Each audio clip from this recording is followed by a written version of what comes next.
So yeah, if you can see this live, Sorry. Brew. Well, if you can change your name, let me see if I can do it for you. I can put the user in timeout and I can ban the user and delete their comments. There you go. Nope, we'll fix that. Brew is going to fix it for us. We don't want anybody looking you up and doxing you, Brew. That's right. I already doxed myself. I don't care though. All right, so the format, I'm sorry, Jig, and then we're going to kick this bitch off. We're going to kick this puppy off.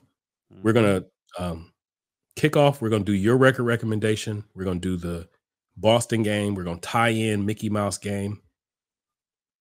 We'll mix in any calls that we've got, which we're getting some calls. We got a call just now, but we got Rich's call is about 3 minutes. I don't know 3-minute call. Yeah, I don't know what the hell he's going to talk about, so I'm just going to give you a precursor that there's no telling what's on that call.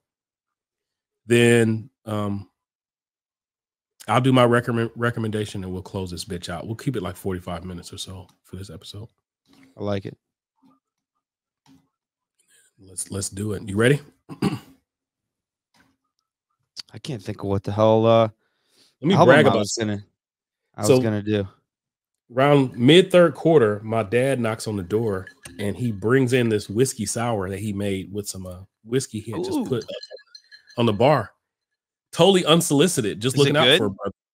Oh, it's really good. Like I don't, if I made it, I probably would have made it like way more sweeter and stuff.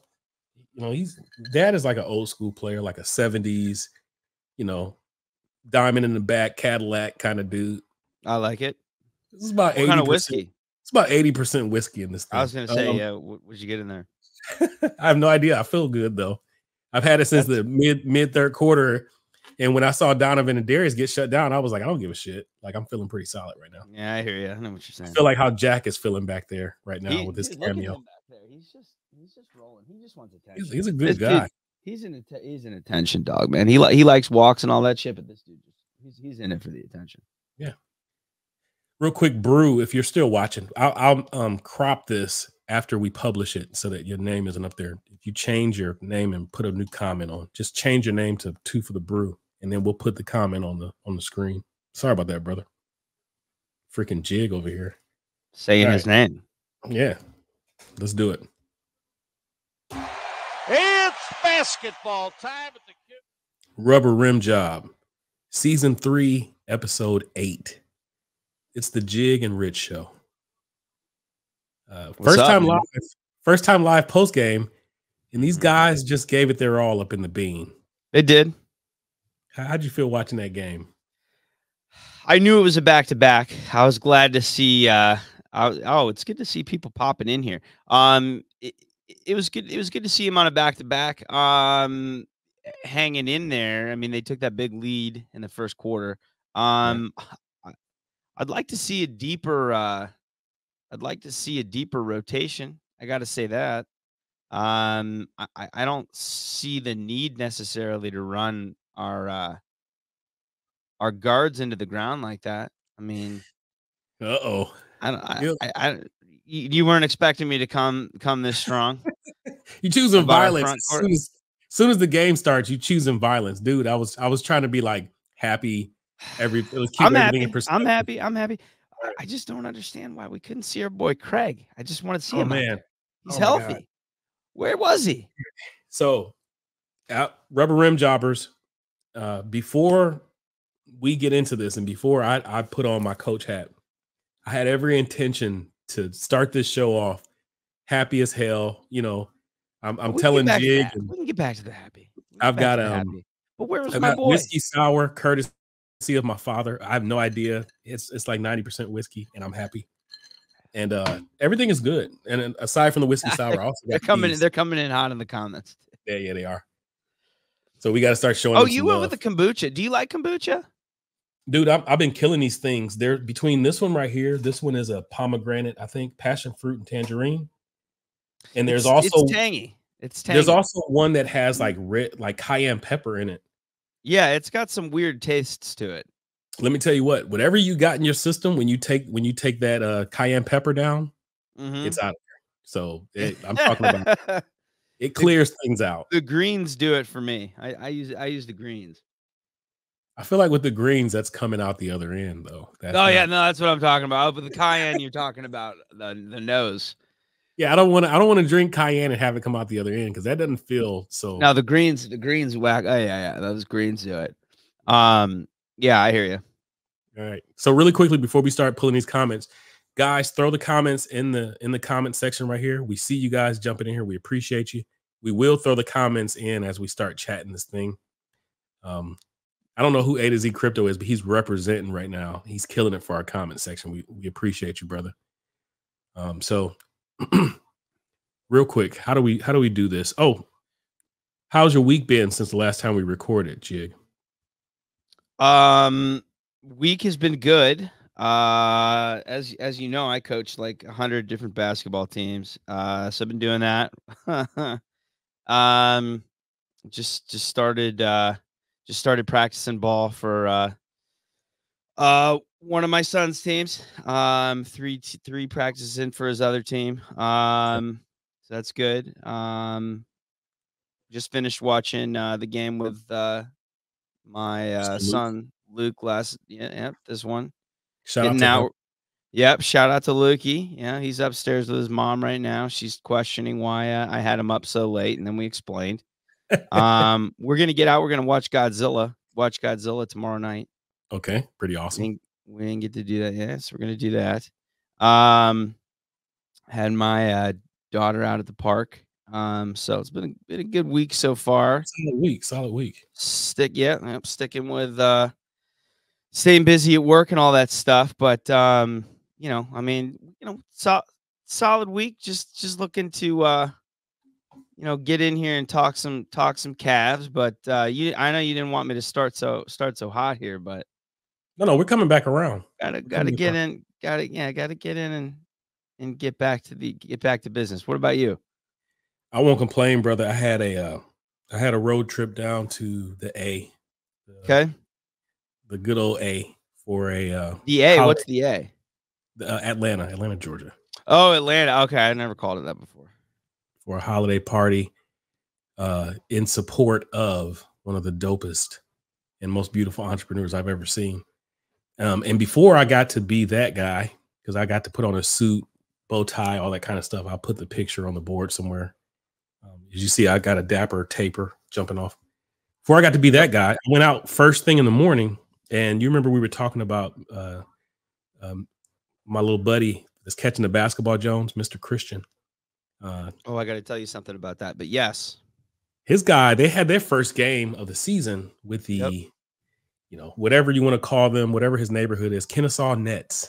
Okay. He was the number one pick of the Nets in his league. Okay. And so he got jersey number 1. Okay. And favorite player Trae Young. He likes Trae. Okay. That makes sense. He's out there. Atlanta. I brought him a Darius Garland and a Ja Morant jersey, just mix in some other point guards.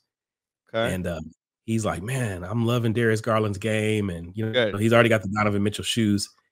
And he's starting to convert over this. And he's watching some Cleveland Cavaliers for me. So it's filling my cup up, like my heart is full. Yeah. My heart is full watching this little guy fall in love with the game, kind of like what we talked about. He's the guy I gave the book of basketball that I recommended to. I got it for Luke.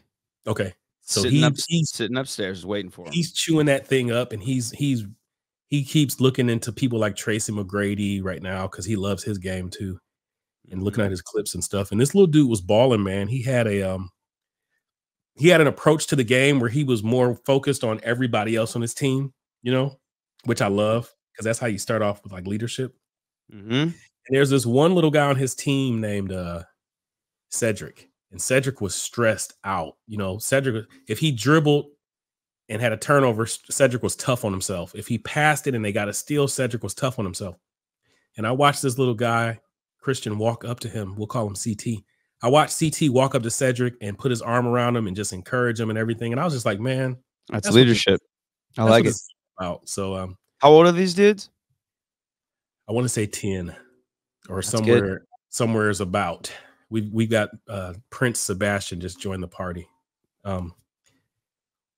So we're gonna actually let him get his shout out in because it's related to this right here. Shout out to you too, Sebastian. Can you see that, Jig? I can. This StreamYard shit is awesome, I was man. just gonna say, yeah, this is really good that you can drop that right in there. This It's is a pretty good cool. toy. So No, anyway, my weekend I like was awesome. hearing that. Yeah, Yeah. good. A lot of growth, a lot of basketball connection, but also putting in some necessary me time. Being that +1 for that holiday party and stuff was pretty cool. So Good. really quickly, record recommendation. Shit. I was gonna save any talk about Tiny Desk for a show where we could talk about them. Mm-hmm. Why don't you throw out the? I want to hear the Tiny Desk stuff. Actually, can I throw an audible? And can you call an audible? Do you have your Tiny Desks? I do. Let's do them. I want to hear them. All right. I want you to tell me about your Tiny Desks. I've only watched it twice. Okay. So instead of doing a record recommendation this week, pimps, I'm gonna touch on Tiny Desk, and then we're gonna get really quickly into we're gonna show Bruce some love. I want you to sell me on the Tiny Desk because I've only watched it twice, and I loved what I saw on there, but like I thought it was awesome. I thought it was a super cool vibe, but for whatever reason, there's so much damn music as we talked about. Like I love it. Really I love quickly, it. And I want to I watched. I just didn't see. I haven't gotten into it. Like it's not been a thing that I've followed up on. All right, I'll sell you on why I love him so much. But first, I want to give Brew a shout out because he's checking in. Longtime contributor and contributor of one of the greatest live call-ins that we've ever had. Yes, I agree. Shout out to you, Brew. So Tiny Desk, it's NPR. If you've ever listened to NPR, they set up this thing at their home offices in DC where they would have artists come in, and you're supposed to bring in a pared down version of your live show, 4 or 5 max.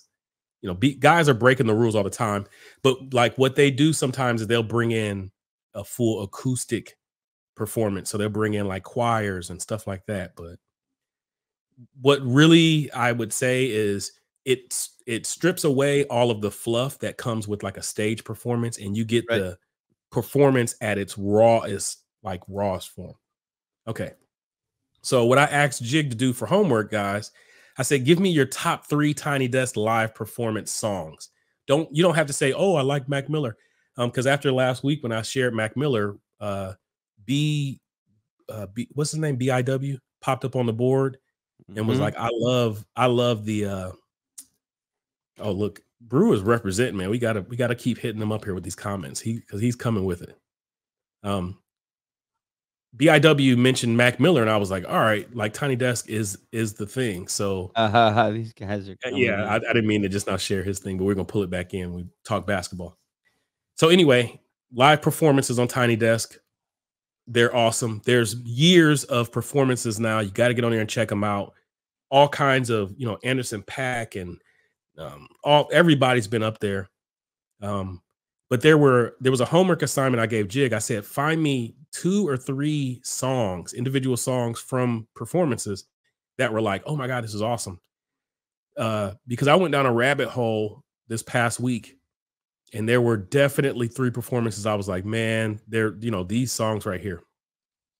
So the very first one is something, you would expect from me. Yeah. Soul Blade said, second Tiny Desk, great stuff. Awesome. Coldplay, they performed during the pandemic, and it was Chris Martin and there was the guitarist. I don't remember the guitarist's name. They were the only 2 that were up there on the stage, but they brought a full choir with them. They had 3 different sections that were singing. And the second song they did during their performance was Viva La Vida, or whatever the name of the song is. Okay. From their, that whole Apple iTunes song that they put out. Man, they went acoustic with that. They had just Chris Martin playing a keyboard. They had the guitarist, and then they had the band, doing the percussion with their claps. Dude, that almost brought me to tears, like Jeff Buckley almost brought you to tears. It was like a religious experience. That song, it means something totally different than what they made it mean during that performance. It was awesome. That was number 1. Number 2, for sure, was Juvenile. So just now, recently, Juvenile of Cash Money fame, you know, during our high school years. That's the one I mentioned in that text. Yeah. Yeah. I've only seen 2 and Juvenile was one of them. Yeah. So during that, they had a yeah, his was incredible. It was awesome. They brought these girls out there. They had Jean Baptiste. That was wild, right? That was so awesome. Funny. Yeah, that was the other one I saw. It was crazy. You would think that I'm gonna say "Back That Ass Up," which was the last song that they did it twice, but actually, it was the song before that. It was the either slow motion or rodeo, whichever one they played the horns and stuff for. I was like, oh my God, like that was a religious experience. And then my third, that was awesome. My third performance of Tiny Desk with live performers, it would have to be that Mac Miller that he mentioned. I mean, there's a lot of different guys who sang or did something that you're like, oh man, I didn't even know he could actually sound like that. But that Mac Miller performance, he brought in Thundercat to play the bass, and he brought in some singers, and the song's name is 2009. And that performance of 2009, it brought me to tears in real life because it's all about depression, anxiety, all that kind of stuff. So Chris Martin, Coldplay, Viva La Vida, Juvenile, Slow Motion, I think it was, and then Mac Miller 2009 are my 3 Tiny Desk song performances you guys got to check out. So these dudes are burning up here, and we want to get to this basketball before they hop off here because they get ready to kill I'm not gonna spend too much time on my Tiny Desk. I'd only seen 2. I saw the Juvenile, and then I saw Alicia Keys. I love Alicia Keys, and that's right. You said that. I love her. I love Alicia Keys, man. Okay, I'm gonna try.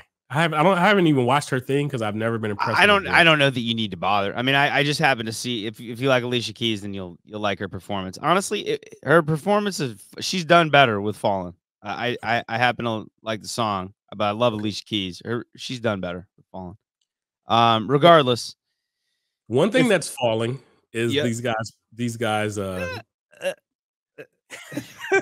ahead. How do you? Transition City. So let's pull in some comments because these dudes are over here burning up the airwaves, right? I have no idea who A to Z Crypto is. If you're commenting still, let us know. If you guys could tell us who you are whenever we pull these in, that would be great. Because some of them we're not picking up. Because this guy's got a bone to pick right now. He says these losses would hurt less if you don't lose to Portland at home. I agree, 100%. I agree. I also agree with that. Yeah, like you would expect a loss like this on a back-to-back against Boston when they've had 4 or 5 nights off, but it actually really stings when you come in and you factor in the fact that we lost to Portland. That loss shouldn't have happened. We already got Sebastian doing this. Can you do this as well, Jig? I'm over here controlling this. What do I do? I just pull it, and drop it in here. So when you go over it, there's a button that says show. I think you have control where you can do it too. Yeah, there you go, my brother. Yeah. So if you want to, I give you can take control of that if you'd like. Sift through them, see which ones you want to put up there, and we'll comment and just keep rocking as you pull in comments and stuff. I can drop one in there right now. Yep. I'm gonna drop. No, I mean, so like right now where you had it on show, if you click that button again, it'll take it out. But you can cycle through because these guys, Ron, everybody's burning up the chats, and I just want to. You want me to drop one in there right now? Yeah, whenever you want to. So the game started off, we were red hot as usual. Yep. Then Boston adjusted. The thing that I didn't like about how we started off is we were giving them a bunch of wide open threes. And they just happened to be missing them. So it was a little deceptive seeing us go up 25-10 as I'm sitting here watching the game. I'm sitting here and I'm like, man, this isn't sustainable, you know? Like, because counting on them to just keep missing. Not going to happen. Right? Correct. I think, I think I might was, there you go. So what we thought was going to happen, happened. And as we went into the half, they had closed the gap to about 1 point or so. And I knew coming out in that second half, they were actually going to start hitting their shots. But here's what's really frustrating for me. On the second night of a back-to-back, after our 2 guards just played 40 minutes apiece, we still can't find time for Craig Porter Jr. I don't understand, Jig. Like for the life of me, like the perfect guy for him to match up, Peyton Pritchard, is out there just finding his footing and not being guarded until he starts hitting shots and starts impacting the game. Why are we not playing this kid? Don't know. Jig? I don't understand. It's not only an issue of the fact that there's somebody for him to guard out there. It's the fact that the game that he plays offensively fits against any team in the league. It spells our guards, right? So he could play on the floor with Donovan or Darius. He plays well with both of those guys. It could spell either one of them. And his game translates against literally any team that we're playing against. It Man, makes no sense. It makes 0 sense. I don't get it. And Darius, as much as I love the guy, his health is a clear issue. So him playing 40 minutes in 2023 that's what year it is, right? It makes no sense. There's no reason for it. There's no reason for it. A to Z Crypto is actually AJ20. Z, is that AJZ? Yeah, AJZ on the board. Shout out to AJZ on the board. He's a long time guy. He's been contributing. Yeah, he is. He's not like a high volume poster, but whenever he is, he's good.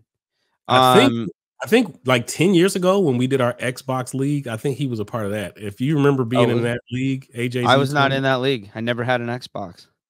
Yeah, it was like We're it was the first. CPJ for the prom. Who said? Go ahead. You can control the comments if you want. I think this was on like Xbox, the very first Xbox. I don't think we were like on Xbox 360. It was that long ago. That's pretty funny. The crazy thing about that, Brew, is that CPJ is actually a couple of weeks younger than Darius Garland. So if he's going to the prom, Garland's going too. So I hate that. Well, go ahead. I didn't mean to cut you off, Jig. I don't think you did. I mean, that's just a funny. I mean, it's a funny comment. Look here. Okay, so I don't totally disagree with what he's saying here. All right, two for the brew. He's been around. This dude's been around. He's older than us. Yeah, he knows what he's talking about. Look, here's okay. So we're gonna read this out loud. No complaints about the coach or team tonight. Arrived at 3 a.m. No Mobley. No favors from the refs. And the Celtics are better than we are. Okay, so I don't disagree. No disgrace. So I don't 100% disagree with any of this stuff. Like, you knew they were going to get worn down in the end. Right. Cavs started out in the third quarter. They got way up on them. Not way up. They got up on them again. They had a nice run. They had, I think it was like a 12-3 run or something along those lines. Third, they sure did. Yeah. So they weren't like they got a shot in the ass there. I mean, they were. It's not like they were totally beat down. I mean, it was just a situation where by the end of the game, I think they got worn out within the last couple minutes, and the Celtics clearly had more energy. Right. But again, I think the situation here is, I think that JBB I just think the guy struggles with the rotations. I think he does. I really don't think he's comfortable plugging guys in that he's not used to playing. And I think we got an issue with one single player that could be out there on the floor contributing, and he's not using them. The curve for tonight for him was Karis LeVert was available, right? Yes. And Karis LeVert scored some points. He played a strong game. He did. You hate to nitpick whenever a guy's just now getting back on the floor. That turnover at the end when we were still fighting, that was stupid. But for the most part, that was a good Karis game. Which does he hate Boston? Is that it? Yeah, he really does come up, man. He turns up against Boston. He really does. Their announcers against the Celtics. So I almost always listen to the opponent's announcers. Actually, sure. I do too. You've been beefing with Brad lately. Yeah. Tonight, I actually like Scalabrini, so I was listening to Scalabrini and Heinzau's former partner. I can't remember the guy's name. I can't remember either. But I always like listening to them anyways, because I like the insight you can usually get from the opposing broadcasters, and it just mixes things up. But they were worried about Donovan at the beginning. They were kind of nailing that. They were worried about that high pick and roll, but they were a little scared of Karis. They knew it. They knew Karras was going to come in there and tear things up, which he did. As the game went on, they were like, Garland had them pissing their leg. Like, they were like, man, Garland always eats Derek White's ass up, which he was. I just like the Celtics are very knowledgeable. Derek White shaved that head finally. Finally, dude. What did it take? Like, was it just because he got made fun of enough on like because Shaq and Barkley? He was running around looking like Heat Miser with that. What was going on? Like, what took so long? He was fighting with everything he had in him to keep that patch of hair on the top of his head. That was so bad. It started like way back here in the middle of his head. Right. And it was like, Derek White, there's no shame in cutting that off. Like, it's just not your ministry to keep that hair on your head, Because he looks fine. He looks pretty good with the buzzed head. My son asked me about it. Here's the thing. With us brothers, like the darker brothers, like Morris Chestnut, Michael Jordan, it works. Yeah. Right. But them light brothers, they like, I don't want to, like they want to be pretty. They can't they can't shave it off. Is that what that's about? I think so. So I'm like the best of both worlds because I'm up here. I'm pretty crispy, and I'm good to go. I think there might be like some tiny little thinning right here, but we're gonna act like it's not happening. I got some thinning. Yeah, I got some thinning right here. Yeah, but you got some locks. You got some beautiful locks there. But for the most part, I do. I have thick hair for sure. No, I got good thick hair, but I still have it. It's thin in here. You can't see it from where we are. But no, I know what you're saying. Overall, it looks like I got good hair. Yeah. So when it comes to us, think about celebrity brothers, right? Yeah, right. Michael Jordan, Morris Chestnut, Idris Elba has cut off his hair. He's rocking it now. But then think about them other brothers like LL Cool J. Like when he shaved his hair off, he looked, kind of like weird, like his. And so Derek White was like, I don't want to look like weird. Like they got like a bean going on. Is that what was going on there? You don't know what's underneath. It's some insecurity there, So, yeah. So he was fighting it. Dude was just fighting it. LeBron fought it.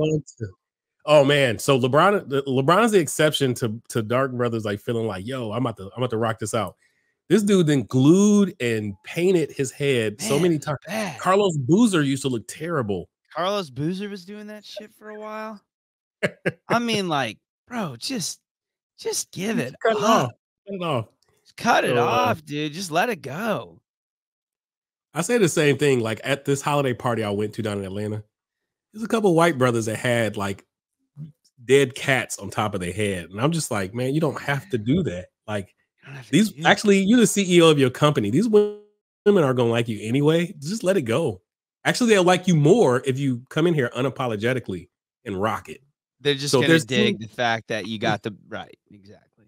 If there's anybody that's over here, we've been on video chat with like Brew, Sebastian. There's some good looking brothers, but they got hair on their head, right? Right. But if you're not those guys, let it go, cut it off. And I'm telling you, the chicks dig it. Like embrace who you are. Derek White is a case study in that. So I agree. All right, you want to transition off of the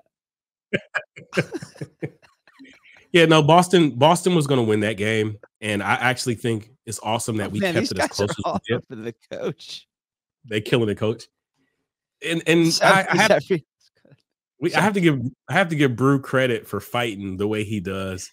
Brew and Mirror Rich, both of them are like fighting a good fight. They are. We got to pull in. Shout out to Ron G. That's Ron. And that's his beautiful wife, Danny. She's awesome. I had dinner with her, and Did you? She's even better than Ron. Sorry, Ron. But Ron is giving Brew a run for it right here. I would now Sunshine Pumper with Brad. I wouldn't say that. I would not say that. Here's Brew making up for his sunshine pumping with this little gym. He's going to the front. Wait, hang on. Back to high school in the 70s. Every high school had at least one guy. Hey, in the 90s. You had a white fro? Is that what you're doing? Jig, I promise you gotta post a picture on the board now with Wait the a second. Hang on. So I promise you got one on your phone. Talk for a minute.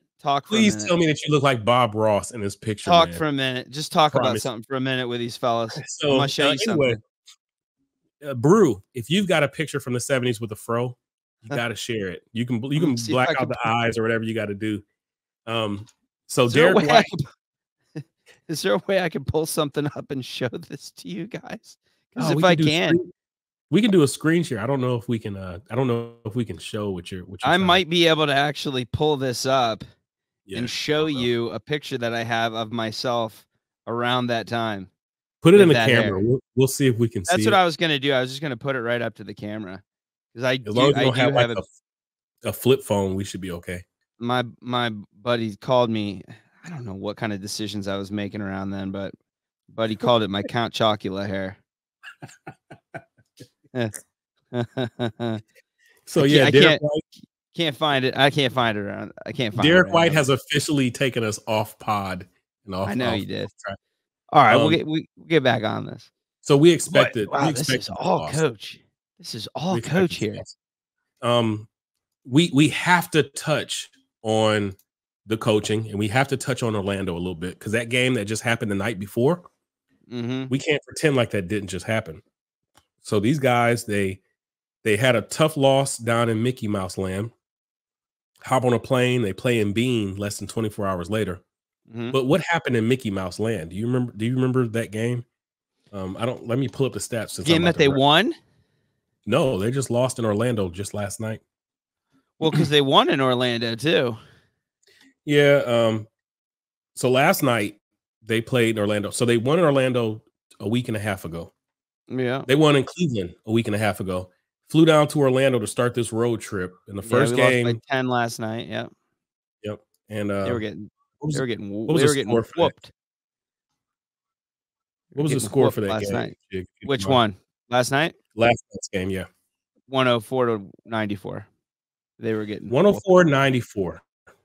Should we have only scored 94 points in the first night against Orlando? You know, I don't know if Craig Porter Jr. played last night. I don't think so. And he's the barometer for whether it was a well-coached game or not. I feel like on the first night of a back-to-back, he's the canary in the coal mine. Knowing that you're getting ready to go into against an even tougher opponent, he did not play. Why would you shrink that rotation and only play those 2-star guards 40 minutes? I think Merrill got off the bench for sure. Merrill did get off the bench. He played 17 minutes. And I don't know what tonight's. I can't give you the plus minus of what happened when Garland wasn't on the floor, so we didn't have a point guard out there. Niang went 0 for 10 and with 0 for 5 3-pointers last night. Tonight? No, against the Magic. I was about to say I didn't even notice that he went 0 for 10 and 0 for 5. No, Niang went 0 for 10 against the Magic. Okay. Yeah, that was a frustrating game.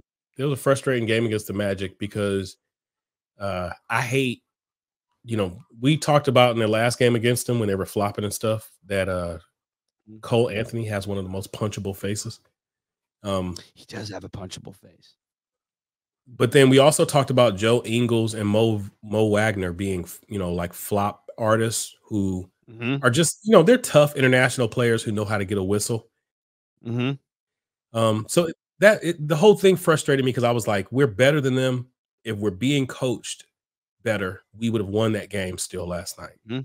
So I don't mean to give fire to what they're talking about here, but let's pull in some Sebastian takes here. He says JBB is so stubborn, and that is not a good trait for an NBA coach in 2023 when adjusting and adapting to what teams give you is indicated. I agree with that 100%. And I, this isn't being negative Nancy after a close loss in a game that they probably should have been blown out in. I think the line before the game was 10 points. And, the Cavs, they ended up, what did we lose by? Go ahead. Sorry. I'm going to reply. I'm going to reply to this. We lost to 7, but the game was closer than I thought it was going to be. I was talking to my girl before the game, and I was like, "Yo, I think we're gonna get blown out," and it ended up being a 7-point game. So I got to give them credit for that. But I feel like these two games together, there were some adjustments that could have been made that could have affected both outcomes. So I think that some of that criticism on how rotations are being managed and stuff, I think is warranted. So, Brew, we're gonna have to fight it out. I won't say that you're a sunshine pumper. I do appreciate the perspective and trying to keep things present. But at this point in time, we're 13-11. It is very clear that Indiana has leapt ahead of us. Is leapt a word? Leapt, L-E? Yeah. How do you spell leapt ahead of us? Yep. Yeah. Leapt. L-E-A-P-T. So we're looking up at Milwaukee at 16-7 and Indiana at 13-8, just in our division. Where what they've done is real. Like they didn't just go and get to the championship game of that in-season tournament. They've crossed a barrier now where they're playing 10 deep for Carlisle, and they're playing the way they want to play most nights. They're dictating how they want to play. And I mean, Carlisle is one of the better coaches in the game. He's one of the top 5 coaches in the game. You knew it was only a matter of time before he got his system in place. But we had a head start on the Indiana Pacers, Jig. I can't help but say, I have to say this. They made their trade for Tyrese Halliburton at the same time that we traded for Karis LeVert. We were a full season ahead of where they are now. Just to put everything in perspective, when we traded for Karis LeVert, we were helping them retool their team. And so where they're at now is a direct indication of great coaching and team building. And I don't think that they're a flash in the pan. I don't think that, at 13-8, the 3 games ahead of us, they're on a 4-game win streak, because that championship game didn't count against the record, which really sucks. Those Pacers are going, and we've lost both games to them, or did we beat them that one time? Pacers, I think we've lost 2. We've lost. Yeah. We've only lost to Pacers. So at this point in time, it's fair to say that they've actually leapt ahead of us in this build, in this rebuild, and they're doing it like it. They're doing it with pieces and parts. Like they go and get Neesmith and Toppin off benches from Boston and New York, and they fit. They go and get, just guys from different places, and then Rick Carlisle repurposes Miles Turner. They have a great coach. I mean, they really do. He's a damn good coach. So, and one of the first things that coach did was get Karis LeVert the F out of town. So, but they're a team that's ready. And it's just frustrating to see, knowing that we have all the pieces in place and feeling frustrating like this jigsaw could fit together if there was better coaching, and it's just not working out as it's currently set up. I think we're getting a call, but I gotta turn this thing back on. Sorry. I'm trying to answer in the comments what our number is. The number is 216-282-6289. I just turned off the do not disturb AJZ 20. So call back and you'll come through this time. How do we reply in the comments? How can I put that comment in the comments? Is there a way for me to? Yeah, you can. It says post a comment on the right, so you can just type in whatever you want to put in. Doesn't look like there's a way for me to comment. I can see the comments, but I can't. I see private chat, and then I've got comments. Yep. I have those scrolling comments, but I don't see a way I can. The Bruce says shut up and pull in Rich's call. So let's do that. Let's do that because he deserves to have that. So if AJZ calls in, we'll interrupt. Actually, if you don't mind, AJZ, let's give us just a second. Yeah, let's do Rich's call. Yep. And we have no idea what this is going to do, so this might take us totally off. Let's go, man. Let's make it an adventure. Strus is playing his balls off. Yes, I agree.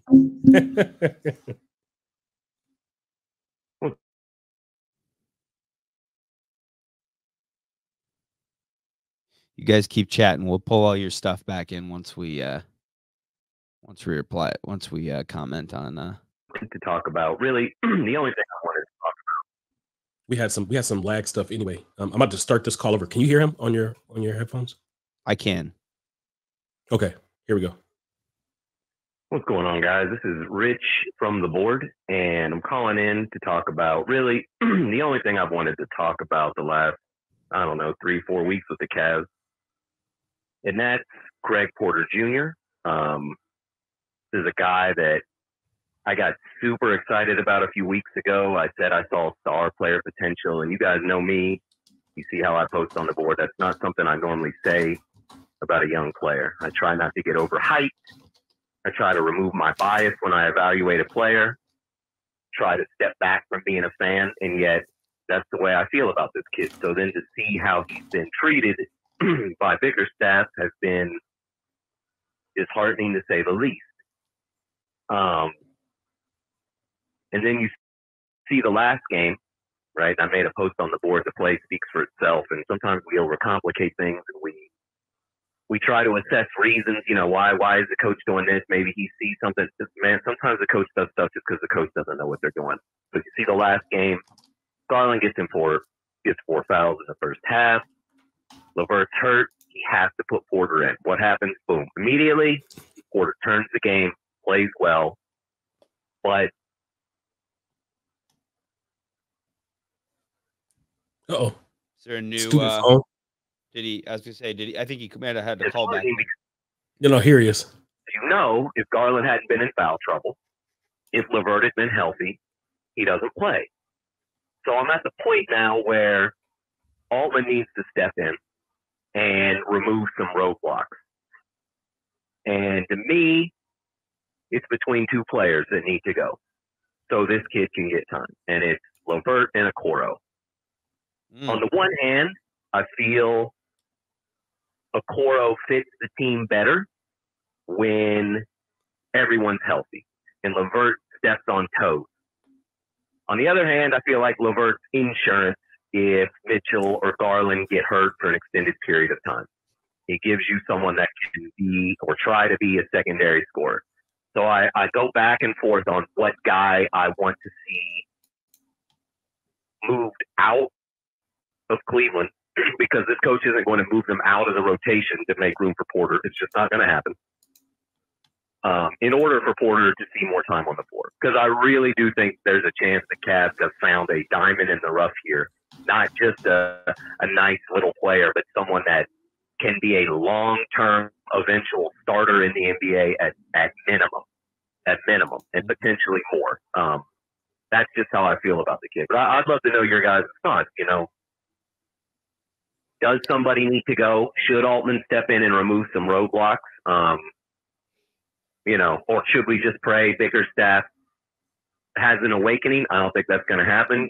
We see what it is that he believes in and trusts. Yeah, I'm happy to. Was that the end of the call? Yeah, he actually he had another 10 seconds, he said, but it actually cut him off. Shout out to Rich, man. Big time. Long time contributor in our YouTube comments. He was one of the first YouTube commenter. Yep. And first time showing his voice. Yeah, he was like being weird about his voice. Good, nice voice. Good strong voice there. I like it. He's got a little authority. He's got like a little I dig it. A little bass to it where you're like, good voice. If Rich says this needs to happen. I like it. Yeah, no, he's good. Good. I'd like some future calls. I want to start out on this one. You like that? All right. Please do. And while you're doing that, I'm going to pull in comments what other people are saying. Please do. Let's do it. I like that. I like this way of going. This is a good way to do it. Ron G, I am. Let's roll. So here's the deal. Here's the deal. Ice, man, the dude he just can't stay consistent. I love Ice. I want him to put it together every friggin' time. We see 3 good games out of him and get excited. He gets hurt. He yo-yos in and out of the lineup. Something happens. He doesn't feel like an NBA player. He just does. I'm starting out with Ice. I'm starting out with Okoro. Okay. Right. That's ice. So as far as trading him goes, man, they ain't gonna get much. I don't think. But if he's the guy that's standing in the way of Porter, Right. then I'd move him. I mean, I'd trade him. I'd put him in the G League, which ain't happening. But either way, I would not let him stand in the way of Porter. No Sure. way. Okay. Which I So don't whatever think it would. he is. No, I I don't think don't that's either. I think he's yeah. just he's in the 3 spot anyways. But Right. if that's what it was, then yeah, no, he's out. But yes, I agree. He's in the 3 spot because he's guarding a different player. Now when we're talking about LeVert, I think that's the guy that is standing in the way of those minutes.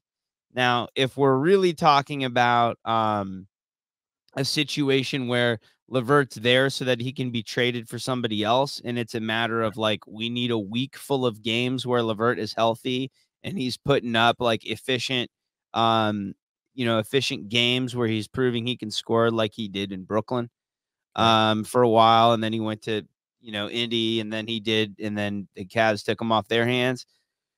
Great, but like let's do that. Like let's get that done and move him instead of like waiting. You know what I mean? Is that going to happen at the deadline? I don't know. But to me, I feel like this kid is legitimate. He fits within any lineup, as we said at the beginning of the show. This guy is a legitimate player. He facilitates, he defends, he plays basketball, right? Right. And I might be missing something here. I'm not aware of any kind of injury history with him, but he's a guy that can play both guard positions, and he's a guy that I believe will be able to play with both of the guards on this team. So Right. I would just find a spot for him in the lineup, and I would find the friggin' minutes that Ricky Rubio had while he was playing with the Cavs. That's the end of my commentary on this. Fans aren't as dumb as I think that coaches and GMs mostly sometimes I think like to imagine that they are. When you put all of the opinions together in one mecca opinion, a lot of the time I think they're right. And I think this is one that I think people are getting. Put this Right. friggin' guy in the game and give him the 15 to 20 minutes because I think he's going to blow up. That's it. Yeah. That's all I got. Well, I'm I'm on both Rich and Sebastian's side. Sebastian says Rich has good points. For me, it depends on what is coming back. If you trade LeVert, you need a guy that can score along with Porter. So what Sebastian is saying is if you deal out LeVert right now is that bench guard scorer. But there's a comment in here from AJZ that we're getting ready to give a call to. Mm-hmm. Where did his comment go? There was a Merrill comment. I'm in here searching. There's so many.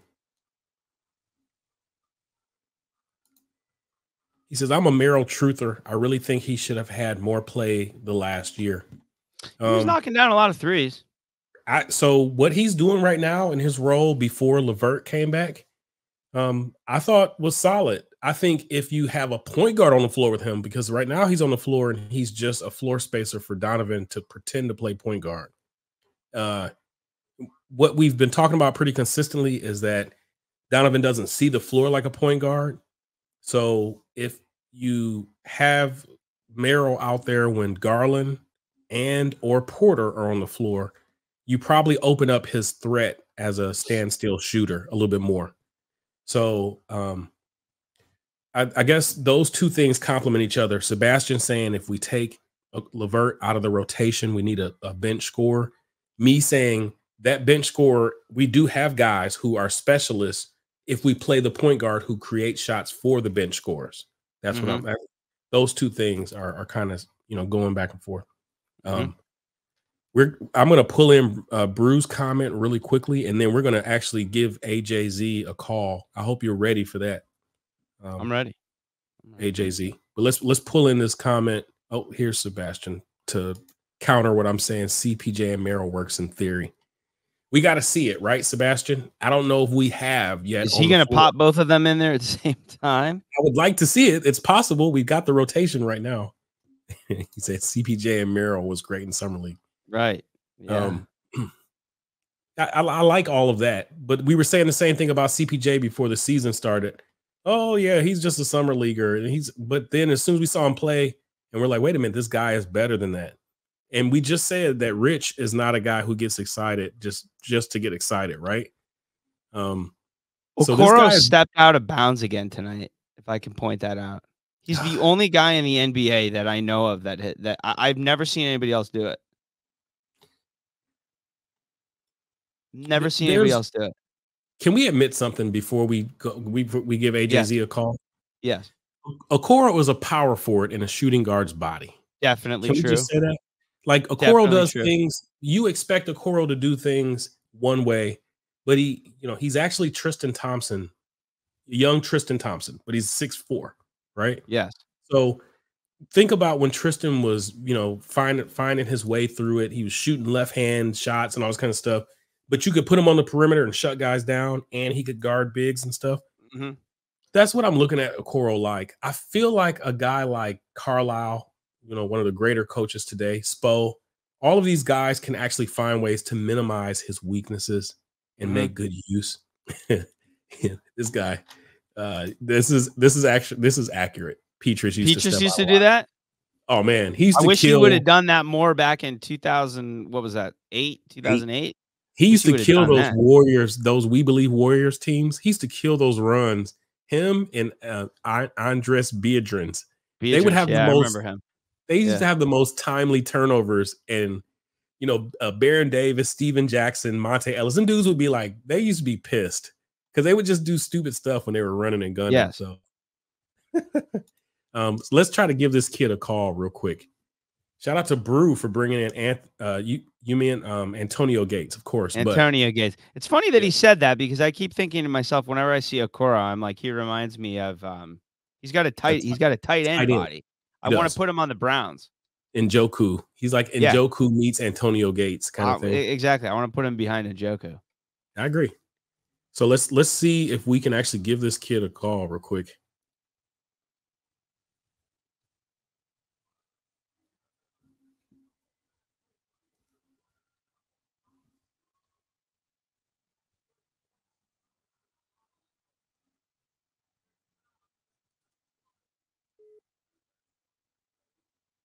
Yikes. I think it went right to voicemail. If you're still here, AJZ, I'm trying to give you a call. I'm going to try you one more time.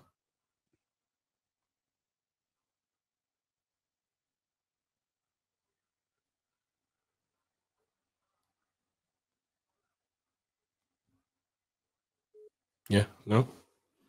Sorry about that. I don't know if that's a hiccup that we've got that we're going to have to navigate, but if you call in right now, AJZ, I'll pull in your call. I can see it live, but I'm the outgoing calls I'm not able to do at the moment.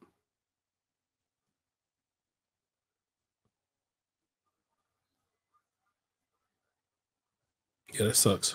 All right. No go? No go. No go on the trying to make a live call, but that's all right. All right. No, that's pretty awesome, man. These dudes are in here cooking. We appreciate you guys, man. Yeah, I mean, wow. The amount of feedback we're getting here is fantastic. There's a lot to work off of. I'm kind of looping back to see what kind of stuff we missed because there's a lot of stuff here. Oh, look, we got to pull in this comment from Sebastian real quick. Because I mean, this dude is on fire. This is what my text message inbox looks like from one Mr. Sebastian. From one Crown Prince Sebastian Johann of Ponte Corvo. Is that who is that? I would love to know who that is. Let me tell you what. Sebastian is so awesome. He knows, and he's going to put it in our comments right here. He'll drop like a little historical breadcrumb, and when I go research it, like just talking basketball and stuff, I go research it and I follow up like the next day after, my peon brain. Yeah. This dude has it readily. He doesn't have to go research it in order to. Of course not. Yeah. Like I'll ask him 24 hours later and he gives me his whole synopsis. For sure. Oh, for sure. That's pretty awesome, man. This dude is like an encyclopedia. So JBB seemingly would rather lose games than play guys who he doesn't want to play. I agree with that. There's a stubbornness that's coming here. And there's something underlying that we don't know that there's something we don't know. Yeah, right. There's something we don't know. That's the problem with sports. No. I mean, we can't know all of these things. Yeah. Go ahead. Sorry to No, yes, you're I good. agree with that. I agree There's with what a you part of said me- very much. There's a part of me that's like, is Kobe going to JBB and saying, you know, the trade things are starting to heat up, or we're getting ready to start having conversations about certain people. Don't play this person or that person because that's what everybody's asking for. Because we know that's happened in the past, you know. That's happened not just in this organization, but other organizations when guys look really good and the coach is like, you know, let me get past this little trade deadline and then you can unleash the Craig Porter Jr. kind of thing. That's possible, That could be happening. you know, because right now this kid is on a bargain contract and he's showing he should have been at least potentially a late lottery or a late first round pick at the very least. And what guys are doing right now, you know, when Riley's calling, when whoever is giving Kobe these calls, they're like, yeah. I need that Porter kid, or we're not even talking, you know, like, because the way this dude was showing, it was like, holy crap, where did he come I wouldn't from? trade him. I wouldn't trade him at this point. I want to see. Porter and Bates are both being slow played right now. Mm-hmm. We know the team isn't final. We know that there's going to be some adjustments made. Mm-hmm. Is it possible that the mastermind of Kobe Altman is actually slow playing this a little bit? So that's the overall hope. That's my brew approach to it. That's what's going to help me sleep tonight is knowing and saying to myself that we know that as soon as a couple of these deadlines pass, that kid is probably gonna have the training wheels taken off. And Past the deadline? I don't think past the deadline. I think as we make an adjustment or two. All right, we got a message on the voicemail from AJZ. I was just gonna say, yeah. He said, "Do we want to have him try to call us?" Well, no, that's right. We can't do. No, we Okay, got a good check out his 2-minute message. call. We're gonna pull him in real quick, Check just him because out. we weren't able to do the live thing. So let's do that, and then we'll stop conjecturing about coaching, and then we're gonna politely. We got to cut off somewhere, so we're going to transition off of this conversation after this call right here into your record recommendation, your record or performance recommendation, and we're gonna put a bow on this thing because we can do this all night, man. True. So let's pull in AJZ because he's been contributing all night. We really appreciate you, brother. You guys, thanks for taking the call. Frustration level is this. Other teams in the East are getting better. You mentioned the East. Well, they have a clear system on offense. Yeah, they don't play any defense, but if you watch them on NBA League Pass, they know what. Same thing with a young team like this team. You got Fox, who's confident leader of the team. The problem with this team is you still don't know who really is in control. Is it Garland? Is it Mitchell? And there's a fine line between being aggressive and being greedy. And, you know, they were passing the ball really well at the start of the game. And then, you know. Sorry, AJZ. One-on-one, they just don't have a coherent offense of that they run in crucial moments. And when you watch other teams on League Pass, you see it, right? And, you know, 2 years ago, yes, Garland got hurt down the stretch, but they barely got in the playing game. JB got out. Last year against the Knicks, he outcoached. That was the time to make a change. And now what you have is you have a team that's slightly above 500. And, you know, they blew some easy games at home that they should have won. And games like OKC where you had a double-digit lead with less than 3 minutes left. Facts. And you blow those games, and then games where you lose on the road to Boston tonight, probably tomorrow, they bite back at you because you look at your record. You know, the goal this year is not just to make the playoffs. That was 2 years ago. And so you're kind of stuck right now, wasting a year of Donovan Mitchell. You don't know what he's going to do. You've mortgaged his future. So there should be a team that you're excited to watch all over the country if you're a Cavs fan, right? You know, we both, I think all three of us grew up in the Lenny Wilkins era, and yeah, that team was not good enough to win a championship, but at least they had a system, and you knew they had direction, and this team lacks that, and it's just frustrating. Thanks, guys.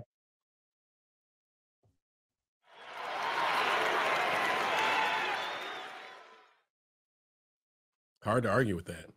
I mean, you knew nightly with those Lenny teams what they were attempting to do and what they were like, if they were successful at it, like whether they were successful or not, they had an identity that they were going to bring to the party, right? Yep. And you also felt like he was getting the most out of the players that he had on the floor. I'm talking, this is 9, 10, 11-year-old Richfield, but I even was like, I know what Elo's job is. I know what Price's job is. Yep. I can count on Larry to do this. I know Brad is whenever he's out there. And when Brad wasn't out there and Hot Rod would step in, he had an assignment. You knew what he was going to do. I knew that Brandon was going to get 10 minutes a game. And, I knew what every player, what the whole thing was. And so from that standpoint for AJZ, it's frustrating because we're holding JBB to the Lenny Wilkens standard and Lenny Wilkens is one of the top 10 coaches of all time, Definitely. He ain't that. He's not. No. He's sitting here and you're like, I don't even know what he's doing with this player, that player, and that player game to game. And I agree with that 100%. I just saw this crazy oop from CP3 to Kuminga. Which game? Warriors versus Suns. And I'm also watching, there's a second game on the screen, but I'm not really watching that. Cavs beat them twice this year. This is such an uneven year. Yeah. I agree. Look, he's talking about Mike Sanders. Yeah, we knew what Mike Sanders' role was. Mike Sanders his role was to be the extra in the Larry Nance trade. That was his whole responsibility. We're going to bring in Brew because Brew is like, this ain't sunshine right here, fellas. Not much continuity this season so far. Injuries, tough schedule, okay. But team needs to improve as the season goes on, or heads will roll. There we agree 100%. Brew. I agree with that. That's facts. So what is this right here? I see something about Chris Mills. If only Chris Mills arrived 3 years earlier. Man, that team would have been perfect because Chris Mills would have been in that Mike Sanders role. And he would have brought that street toughness that we needed to deal with the Bulls and the Knicks and those types of teams. Good call, Sebastian. So, yeah, the good guys are on a 2-game losing streak now. That game against Orlando last night is pretty frustrating. And, this right here, it was a little bit more encouraging. I feel like we're going to have a different conversation after Thursday's game. Mike Sanders' role was to be the 8th protected player so we could lose Dell Curry. Oh, shit. Dell Curry. Wow. Oh, yeah. Wow. It's amazing these players that you forget. Yeah. I mean, Steve Kerr, a bunch of guys have come through Cleveland that is like, Steve Kerr, Dell Curry. There were some guys, man. We've had some dudes. Absolutely. Well, Ron Harper's always the big one. That's the big one. Seth Curry, more recently, Seth Curry, Joe Harris. Yeah. Joe Harris. Yeah. Danny Green. Bunch of guys that got their start here or were here at some point in time and moved on and actually started winning championships in other places. Right. Where we just didn't have the vision. So, yeah. So what do you got for us, either record recommendation wise or your well, I told you my 2 tiny desks. I'd only seen 2 of those. I'm gonna throw it back to I've been kind of going back to high school and college for some of these, and I'm gonna do the same thing here again. I'm gonna go back to around 2001 was when I picked up this. Let me look this up. Actually, when was Girls Can Tell by Spoon, 2001. Have you heard it? Girls Can Tell by Spoon. Did you ever come across this? Can I admit that I don't think I've ever heard a Spoon Did song. I get you again? No, it's so. Did I get you? Good. I'm glad. The first thing I just thought when you said Girls Can Tell and then you said Spoon was Ween. I remember Ween. I've listened to Ween. Oh, Ween. Yeah, Ween. You like Ween? Different.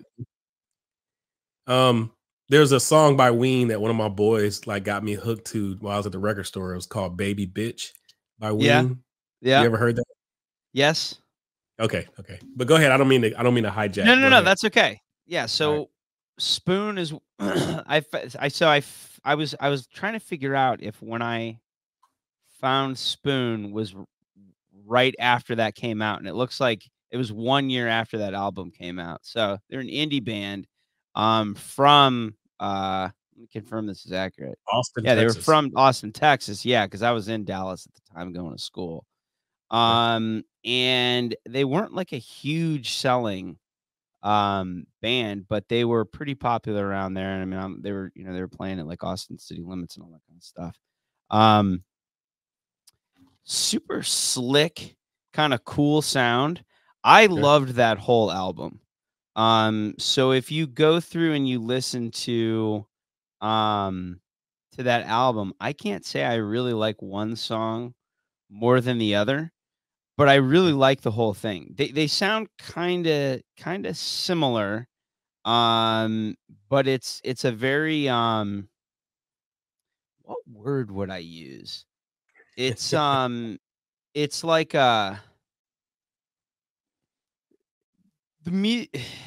it's not like around that time. Like I remember the kind of Strokes came out, and there was that sort of bands all sounded kind of similar. Underground New York band. Yeah, they had that kind of sound, New Yorky kind of. Yeah. Oh, they almost sounded overproduced. These guys sounded kind of stripped down to me, and I like that, and I still do. So I'll pop these guys on. The Strokes sounded overproduced, like the this is it Strokes, like the 2002. I thought some of the guys who came around then did. They had like the sound. You know what I'm talking about? I love the Strokes. I'll fight you for the Strokes. No, I liked him. I did like him too, but there was something about him that they just sounded like a little bit over modulated or something like that. All right, okay, fair enough.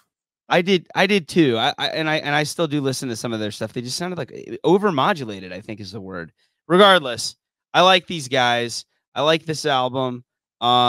It's definitely something that I pop on every once in a while. I think okay, I'm looking at this right now. Everything Hits at Once, Me and the Bean, Lines in the Suit, and Fitted Shirt. That's like 4 songs off of the album are my favorites off of this one. Songs are very short. Fun album. It's a good one. Stripped down, like a garage band kind of sound. Like they were in the streets of Austin doing the Austin City Limits, and yeah, that's kind of the feel. That's kind of the feel I would give it. I'm kind of glad that you disagree with me on some music. It's a good thing. You disagree with me on the Strokes. Yeah, we about the beef. I actually like. Yeah, I the like Strokes. This is it. That's one of my favorite albums from that era. You know, like I didn't listen to a whole bunch of rock, but I'm totally down with checking Spoon. Girls. I think you're gonna like them. I think you're gonna like them. And I think you're gonna like these guys. I want to hear the production difference between the two, so I can tell where you're coming from. I wonder, because I mean that to me that I wonder if you'll notice it. Okay. February 20th, 2001 is when they got reviewed for this album. Because they were around the same time. They got an 8.0 on Pitchfork. And Pitchfork were the big indie guys. Yeah. Remember Pitchfork they were like the big indie guys. Yeah. They did well. I mean, they did well with all they did well with like pretty much all the reviewers back then. I wonder what they're up to now. Yeah, because then Kill the Moonlight was right after that, and that was good too. Mm-hmm. But that's not my recommendation. I'm only recommending Girls Can Tell. That's my big one. And give us those 4 songs that you just gave us. If you I'm going to say my top ones. My top ones were Everything Hits at Once. I really like. I really like Me and the Bean. I really like Lines in the Suit, and I really like The Fitted Shirt. And frankly, I can't remember the rest of the album right now. But I will say I used to listen to the whole thing all the way through, and I loved it. The first song that they made it was on this review. The first song we mentioned is Fitted Shirt. So it's fun. Fitted Shirt is super fun. It's about exactly what it sounds like. He sings about a fitted shirt that feels super comfortable. Which is what right now, guys. I know you guys we're moonlighting now because we're getting ready to wrap and we're starting to lose guys. Jig right here before the show started, he's over here bragging about this shirt that he just pulled out of storage, which is probably killing him at the same time that he's you've had that thing in storage for like the last 6 months. He pulled it straight out of a box and put it on. So his lumberjack look right there is we owe that to the storage that he just went through. Stinks. I would love to hear what you think of this. You might hate it, but okay. No, I'm down. I would really be curious. I've got some busy work that I'll do tomorrow before I jump on some calls and stuff. We actually had a big win for my company recently. We closed on a pretty big optometry deal, which is in a whole nother market. So I'm excited. I get to do some busy work and stuff, and I'll be listening to Spoon while I do that. I can't promise that I won't market, and I operate in that market as well. I'd be curious how that goes for you. Indianapolis, Naptown, North. It's north. I do not do any optometry work out there, but I know optometry. I do some. Okay, it's in Carmel and Westfield, so it's like the more higher end kind of area that we're getting ready to break ground on. So good. Okay. So all right, these wine and gold good guys are back at it again on Thursday against Boston. Can I get a prediction from you for game 2 in this playing at home fest? Playing at home? No, we're back in Boston. Back-to-back games in the Bean. They're playing back-to-back. The guys are going to go to. Let me double check. I'm pretty sure the guys are going to go to sleep there. I thought they said no. I thought they said that. They're going to get up. You just mentioned Groove Armada. I love Groove Armada. Okay. Sebastian just did. That just caught my eye. Are they seriously playing in Boston again?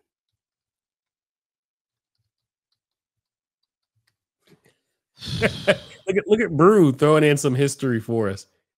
What's he saying? They have to win, right? They can't seriously lose twice. I'm predicting a win here. Yeah. 86-74. Yeah. Everybody, if you throw your predictions in the comments right now, we're going to publish your predictions. That's yeah, that's a definite. On this topic, love and Groove Armada, but one of my favorite samples of all time is in At the River from Groove Armada. If you find the sand dunes and salty air, that was a sick sample. Who sampled it? Like, what is it? What is being used in? In Groove Armada's At the River. We can play music in here. Yeah, I wish. That'll get us messed up on YouTube for sure. I know. The first 2 seasons we were mixing in all the music and stuff, and now we're like, all right, now it's getting published more. Now we get ourselves in trouble. Yeah, so Groove Armada. We got to rely on you with your golden pipes to sing. Right, I can sing them. I'll sing them through. No, Groove Armada is a good one if you want to pick them out too. But yeah, good recommendation there, man. Good recommendation. I got Cavs. I can't have them lose twice in Boston. I'm gonna go Cavs 115, Celtics 110. I like that. I'll take it. I like it a lot. You take that one? You agree on that one? These two teams, for some reason, they actually put up points whenever they play each other.